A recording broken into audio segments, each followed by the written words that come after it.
జై శ్రీరామ్. జై భవాని. ప్రభుత్వము లేదా ప్రభుత్వ అధికారులు చట్టంలో ఉన్న విషయాల్ని పట్టించుకొని లేదా చట్టంలో కరెక్ట్గా అమలు చేస్తున్న క్రమంలో కొన్ని పొరపాట్లు జరుగుతున్నాయి. ఇది అందరం గమనించాల్సిన అంశం. ముఖ్యంగా ఆర్ఎంపీ పిఎంపీ వైద్యులకు సంబంధించిన సేవల విషయంలో ప్రభుత్వము తప్పటడుగు వేస్తుందన్న విమర్శలు వస్తున్నాయి. ఇది గమనించాల్సిన అంశము. ప్రభుత్వం కానీ అధికారులు కానీ దీన్ని 1కి 10 సార్లు రివ్యూ చేయాల్సిన అవసరం ఎంతైనా ఉంది. ఎక్కడ దొరుకుతోంది ప్రభుత్వ వైద్యము, ప్రాథమికంగా ఎక్కడ దొరుకుతోంది? ఫస్ట్ పాయింట్ ఇది.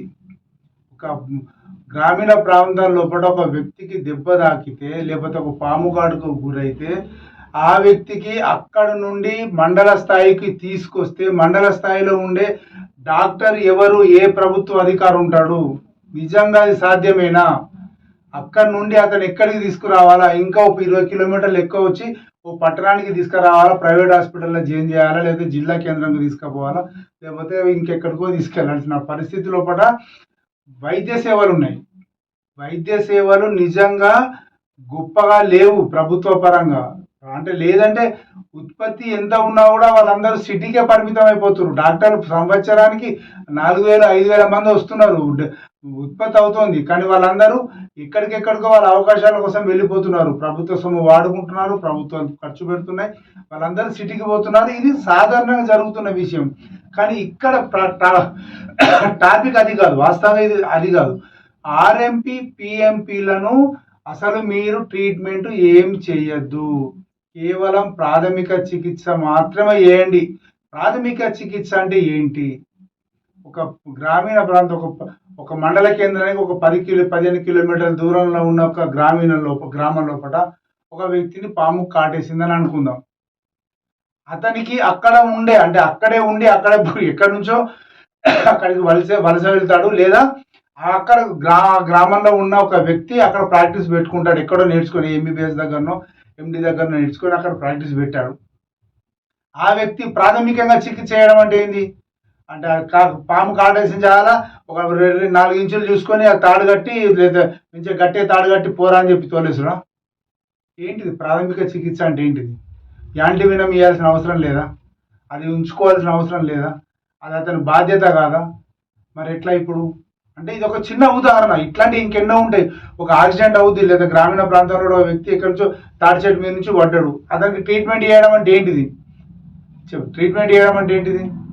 అతని ప్రాథమికంగా చికిత్స చేయడం అంటే అరే ఇంకో గోల్ వేసుకో, అసిక్లోపెనిక్ వేసుకో, లేదా బరాల్ కానీ అంటున్నాను, అసిక్లోపెనిక్ వేసుకో, లేదా డోలో 650 వేసుకో, ఇంక ప్రాథమికంగా నీకు చికిత్స అయింది, నొప్పి తగ్గుతుంది, నువ్వు ఓరా బాబు అని చెప్పి తోలేసడం ఏంటి? దానికి ఆ యొక్క ప్రాథమిక చికిత్సకున్న వివరణ ఏంటిదో ఇప్పుడు తెలవాలా. జగిత్యాల జిల్లా డిఎంహెచ్ఓ గారు దీని మీద ఒక స్టేట్మెంట్ ఇస్తున్నారు, మీరు ఎవరు కూడా చేయొద్దని. అంటే జగిత్యాల కాదు, రాష్ట్ర వ్యాప్తంగా అందరు డిఎంహెచ్ఓలు దీన్ని వాడుకుంటున్నారు. దీన్ని వాళ్ళ పని వాళ్ళు చేస్తున్నారు. వాళ్ళది ఏం తప్పు అని చెప్పు, డిఎంహెచ్ఓలది ఏం తప్పు లేదు. వాళ్ళ అధికారులు రాష్ట్ర యంత్రాంగం ఎట్లా చెప్తే అట్లా చేస్తారు, రాష్ట్ర యంత్రాంగం ప్రభుత్వం ఎట్లా చెప్తే అట్లా చేస్తారు. కానీ ఇక్కడ పరిస్థితి ఏంటంటే ఖచ్చితంగా ఇది చాలా పెద్ద ఇష్యూ, అనుకున్నంత తక్కువేం కాదు. ఈ యొక్క అంశాన్ని దృష్టిలో పెట్టుకొని పల్లెల్లో పనిచేస్తున్న డాక్టర్లను బ్లాక్ మెయిల్ చేయడానికి ఇది ఒక అస్త్రంలా పనిచేస్తుంది తప్పితే అధికారులకు ఇంకెందుకు కూడా ఉపయోగపడదు. ఒకవేళ నిజంగా కఠినంగా చేస్తే గ్రామీణ ప్రాంతాల్లో కూడా చావులు ఎక్కువైతే తప్పితే ఇంకా ఏమీ జరగదు. ఎందుకంటే వాళ్ళు పట్టించుకోక వాళ్ళందరూ కూడా ఇంకా వేరే వ్యాపారాలు చూసుకుంటారు. ఆల్రెడీగా డాక్టర్లు అందరూ కూడా ఎల్ఐసి ఏజెంట్లుగానో, లేకపోతే రియల్ ఎస్టేట్లోనో, లేకపోతే వేరే వ్యవస్థలోకి చాలామంది వెళ్ళిపోయారు. అక్కడ కానీ ఏంటంటే అన్నం పెట్టిన ఊరు కాబట్టి అక్కడ ఉంటున్నారు, అక్కడ ప్రాక్టీస్ చేస్తున్నారు, పోతున్నారు, వస్తున్నారు. ఆ రిలేషన్లో ఆ బంధాలను కాపాడుకుంటున్న వాళ్ళే చాలామంది ఉన్నారు. ఇట్లాంటి పరిస్థితి లోపల ఇలాంటి స్టేట్మెంట్లు వస్తే, ఇలాంటి స్టేట్మెంట్ల వల్ల గ్రామీణ ప్రాంతాల లోపల వైద్య సదుపాయం దొరకకపోతే ఎలా? ఇది కేవలం అధికారుల తప్పిదం కాదు. అధికారులు ఇందులో అనాల్సింది ఏమీ లేదు. ప్రభుత్వం తప్పు, కేంద్ర ప్రభుత్వం కానీ రాష్ట్ర ప్రభుత్వం కానీ. ఇది చట్టాలను మార్చాల్సిన అంశము. వాళ్ళని ఇంకా స్కిల్డ్ చేయాలి. అక్కడ ఉన్న ఎవరైతే ప్రాక్టీస్ చేస్తున్నారో 20 సంవత్సరాలకి వెళ్ళి 10 సంవత్సరాలకి వెళ్ళి 5 సంవత్సరాలకి వెళ్ళి కొందరైతే 40 సంవత్సరాలకి వెళ్ళి ప్రాక్టీస్ చేస్తున్న వాళ్ళు కూడా ఉన్నారు. ఎంబీబీఎస్ డాక్టర్లు చేయలేని ట్రీట్మెంట్ ఆర్ఎంపీ డాక్టర్లు చేసిన సంఘటనలు నేను చాలా చూసిన. అంటే ఇవి కొన్ని ఉదాహరణలు కాదు. అంటే వాళ్లకు అధికారికంగా ఒక లైసెన్స్, ఒక బతాకా ఇస్తే అరే భయ్ ఇంకో మీరు కూడా పని చేయండి, మీరు కూడా చూసుకోండి, మీరు కూడా మరి ఏది వచ్చినా కూడా మీరు ఇబ్బందిగా మీరు కాకుండా ఈ ఆపరేషన్ చేయకుండా లేకపోతే ఇంజక్షన్ ఇవ్వండి, ఏ ఇంజక్షన్ ఇస్తున్నారో ఎట్లా ఇస్తున్నారో చూడండి అని చెప్పి ఒక ప్రాథమికంగా దాన్ని ఒకటి చేసి వాళ్ళని ఇంకా ట్రైన్ చేసి ఇప్పుడు ఉన్న దానికంటే కూడా ఇంకా ట్రైన్ చేసి వాళ్ళను ఇంకా ప్రజలకు చేరువయ్యండి. లేదు అలా వద్దు అనుకుంటే ప్రతి ఒక్క గ్రామానికి ఒక ఎంబీబీఎస్ డాక్టర్ను డిప్యూటీ చేయండి. ప్రతి ఒక్క డాక్టర్ ఎంబీబీఎస్ డాక్టర్ అక్కడ ఉండాలా. ఈ నియమానికి ప్రభుత్వం ఒప్పుకుంటుందా? ఇది ఒప్పుకోరు, అది చేయరు. వాళ్ళని చేసేవాళ్ళు 4 రూపాయల పైసలకు ఏదో ఆశపడి చేస్తారు. ఇంకా దీంట్లో ఒకటి పెద్ద ఏం జరుగుతుంది అంటే ఇది ఇంతవరకు పాజిటివ్. నెగటివ్ ఏంటంటే గ్రామీణ ప్రాంతంలో ఉండే డాక్టర్లు అంటే ఆర్ఎంపీలు పిఎంపీలు వైద్యుల విషయం లోపల కార్పొరేట్ హాస్పిటల్ పంపించేసి కమిషన్ ఏజెంట్లుగా మారిపోతున్నారు. అదే సేవ వాళ్ళకి ఇస్తే అక్కడ ₹1,00,000 ఇక్కడ 10,000 కూడా అయిపోతుంది. దానికి డెక్స్ట్రోజ్ పెట్టే గ్లూకోజ్ సైలెంట్ పెట్టే అవకాశం ఇస్తే ఆర్ఎల్ ఎక్స్ఎల్ ఉంటాయి కదా, అవి పెట్టే అవకాశం వీళ్ళకి కనుక ఇస్తే అక్కడ ₹1,00,000 ఖర్చు ఇక్కడ వీళ్ళు 10,000కే ఇస్తారు. అండ్ 10,000తో సంబరం అవుతుంది ఇక్కడ. కానీ అక్కడ ₹1,00,000 ఇచ్చినా కూడా తక్కువ అవుతుంది. సో దీంట్లో చాలా లోసుకులు ఉన్నాయి. చాలా ఇబ్బందికరమైన పరిస్థితుల్లో ప్రస్తుతము కూరలో కరివేపాకుల ఆర్ఎంపీ పిఎంపీ డాక్టర్ల బతుకులు ఉన్నాయి. అటు ప్రభుత్వం తీసిపారేస్తుంది, ఇటు అధికారులు తీసిపారేస్తారు. వాడుకుంటూ మాత్రం వాడుకుంటారు. ప్రజలకు ఉపయోగపడే కార్యక్రమం వీళ్ళు చేసినప్పుడు మీకు ఇస్తాం భయ్, మీకు అట్లా చేస్తాం, మీకు ఇట్లా చేస్తామని చెప్పి స్టేజ్ మీద పొలిటికల్ లీడర్లు చెప్పిన స్టేట్మెంట్ ఎట్లా ఉన్నాయి అంతవరకు వాళ్ళని వాడుకుంటారు. ఎలక్షన్ టైంలో మాత్రం వాడుకుంటారు.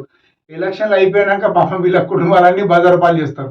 ఎందుకు అనంటే అక్కడ గ్రామీణ ప్రాంతం లోపల ప్రజలను ప్రభావితం చేసే కెపాసిటీ వాళ్ళకు ఉంటుంది.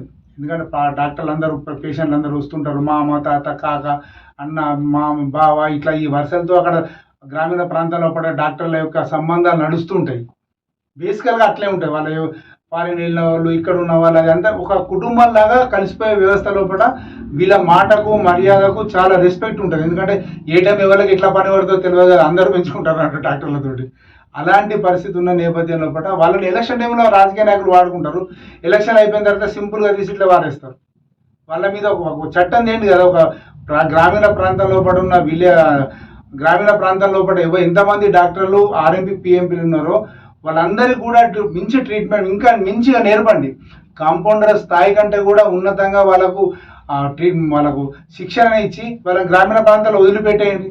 వాళ్ళ సేవ వాళ్ళు చేస్తారు, వాళ్ళ బతుకుతారు కదా.